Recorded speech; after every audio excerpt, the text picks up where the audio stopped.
মাছ পেলেন? কি কি মাছ দেখি একটুখানি। ওরে বাবা, এ তো শোল মাছ নাকি?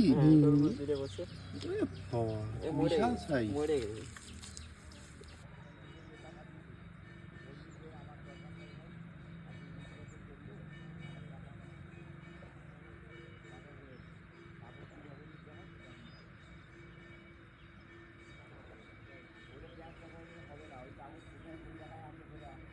ধান ক্ষেত কি সুন্দর লাগে, আর তাতে মেঘের ছায়া পড়েছে, দেখতে বলে আর কি। শাপলা ফুল তুলছে। কতগুলো আছে শাপলা? অনেকগুলি আছে। সেই দেখলাম তো, কি দারুণ। আপনার নাম কি মামা? গফুরউদ্দিন মিয়া। আচ্ছা, আষাঢ় মাস থেকে শুরু হয়।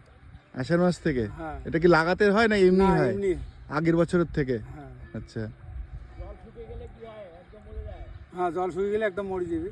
একদম মরে যাবে আবার পরের বছর? আবার শাল উঠে থাকবে, শাল উঠে থেকেই ফির আবার। আচ্ছা, শালু মানে নিচে যেই হ্যাঁ, জায়গাটা গোড়া কন্দটা মোটা। থাকে। আচ্ছা মোতাটা মরবে না, মোতাটা জিন্দেই থাকে। আচ্ছা, তো এটা দিয়ে ডাল হয় না? হ্যাঁ, শাপলা ডাল দিয়ে? হয় তো। হ্যাঁ। ডাল হয়, ভাজা খাওয়া যায়। এই মাছও হয় কি সাথে? হ্যাঁ, মাছও পাওয়া যায় তো এই হ্যাঁ। যে পুকুরে হয়? হ্যাঁ, এগুলোতে মাছ, প্রচুর মাছ। আচ্ছা, এই কোমর অব্দি জল? হ্যাঁ। ওই ধান গাছের সাথে সাথেই যে জলটা থাকে। আচ্ছা, ঠিক আছে। কিভাবে দেই? ওই যে 4টের দিকে জালটা ছাড়ি দেই। সকালবেলা? সকালবেলা, ভোরবেলা? ভোরবেলা। আচ্ছা, কোন জায়গায় ছাড়েন? দোলার মধ্যে।